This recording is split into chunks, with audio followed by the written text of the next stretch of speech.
plaintiff, Cindy Redmond, admits that she used to have a destructive lifestyle. And while she was addicted to cocaine, she worked as a stripper to support her habit. Cindy claims while she was at her friend's house, the defendant crashed her car into the home and in the process damaged Cindy's car, so she's suing. Defendant Deborah Hickman says on the day of the accident, she thought she was having a heart attack and she passed out right before crashing into the house. Deborah says she lost everything after the accident, including her job, her car, and her friends. And she denies owing Cindy because her insurance company made a mistake. Tell me what went on. I haven't had the easiest life, and when I was younger, I had a cocaine habit that I supported by stripping. And during those times, I rarely did. When did you stop? I did it for about 1981. I stopped. You stopped stripping in 81? I stopped everything. Go ahead.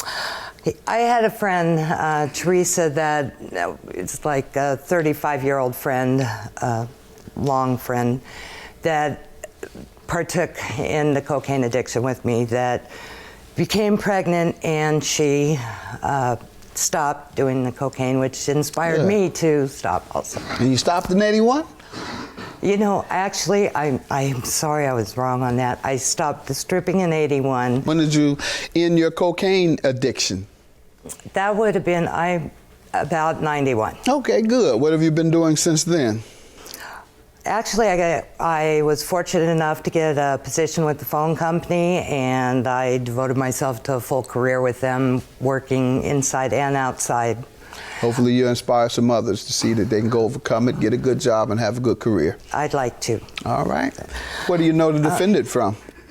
Actually, I would not have known her had I not been at my friend Teresa's house. How long ago? On March 30th of last year. Unfortunately, she had become addicted to medication, or Who?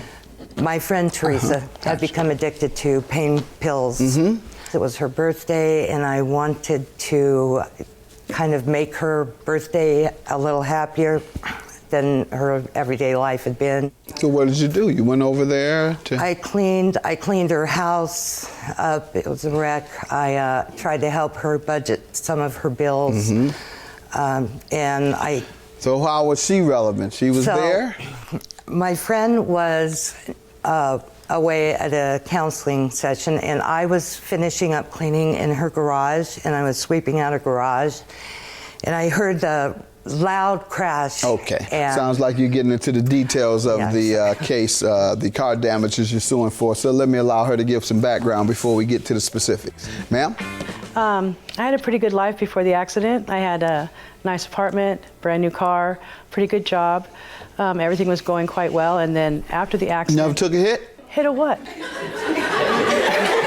A blow, a one-on-one. She did. She said all her life she was strung out, and I'm just saying. I was a social worker for 25 years. I know a lot of them to get high. They need to get high. A lot of them. After they come home at night, go ahead. No, I didn't have a drug addiction. I had a pretty good life. Go ahead. But after the accident, everything changed. You know, I lost my car, I lost my credit, I lost my job. The only thing I have left is my apartment. I pretty much lost everything.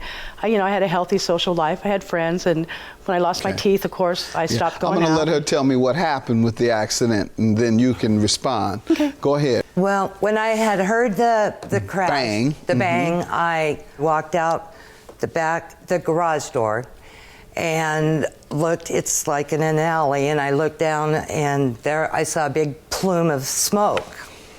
And so I went around the corner, and it wasn't smoke. It was where the defendant had hit the corner of my friend Teresa's condominium. Then the car had bounced back onto my parked car that was in the street.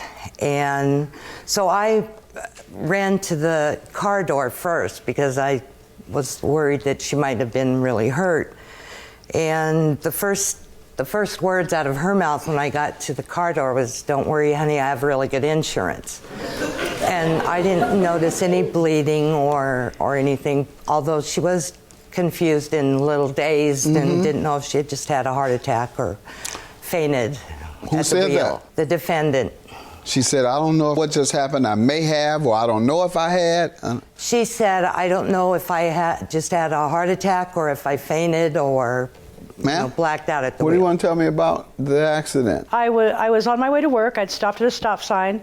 I'd pulled away from the stop sign. I felt okay, and then all of a sudden I had a huge pain in my chest. I thought I was having a heart attack.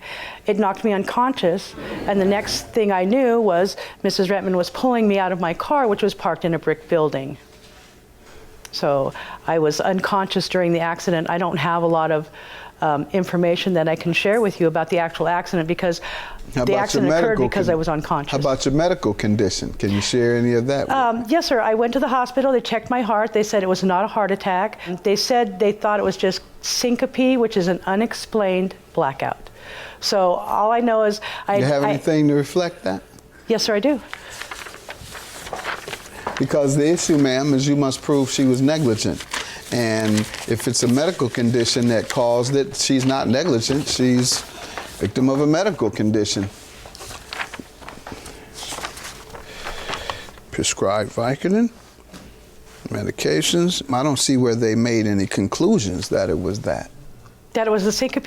Yes. That was the only thing I had, that medical record, the summary You there said that you you have. were It said evaluated syncope. for it. Yeah, it didn't conclude. They that evaluated me for the heart attack, No, and they I'm going determined that was to syncope. let you read. Okay. And you can read it out to me. Yes, sir. Okay, it says you have been evaluated today for the following conditions: syncope and contusion. Now read something where they concluded that you had those things. I don't know. That's just what they told me, Your Honor. So I assumed that's what they they concluded because that's what they told me, that it was not a heart attack. When you evaluate, that means just that. They would have said you were diagnosed with ABC. And what happened after that? She told you she would pay for them? Well, I really hadn't. I know I hadn't spoke with her much after that because But I thought I heard you say she told you, I have insurance, I'll pay for it. when I first got her out Okay, of that's the what car. I'm asking. Yes. Did you tell her that? Yes, sir. Yes, Your Honor, I did. Okay, so why won't you pay now? Well, at the time, I believed I had really good insurance. I paid for my insurance over $1,200 a year for full coverage. What had happened was I had gotten a ticket in September. I paid the ticket in February, but when they entered the information into the system, they made a data entry error, which caused them to suspend my license and notify my insurance company that I was driving on a suspended license, which was incorrect. I was cited. I had to go to a criminal trial. All the charges were dismissed because I had the evidence that I'd paid the ticket on time, that my license should not have been suspended, and that was why they had stopped my insurance. They canceled my insurance 2 weeks before the accident, and it was unbeknownst to me. But she was the one that pulled me out, so she was the one that I spoke to. Did you tell the insurance company all the things that you're telling me? Yes, I did. And okay, so then did they say they would address their mistake? No, Your Honor. What they did was they sent me a letter stating that they were notified by the state of Colorado that my license was suspended, which is why they stopped my insurance. Well, the reason I'm asking, because you're going to have to sue them. They made the mistake, not her. She's entitled to reimbursement for the damages she suffered. $1,594. You must sue your insurance company. Have a good day. Thank you very much. To you.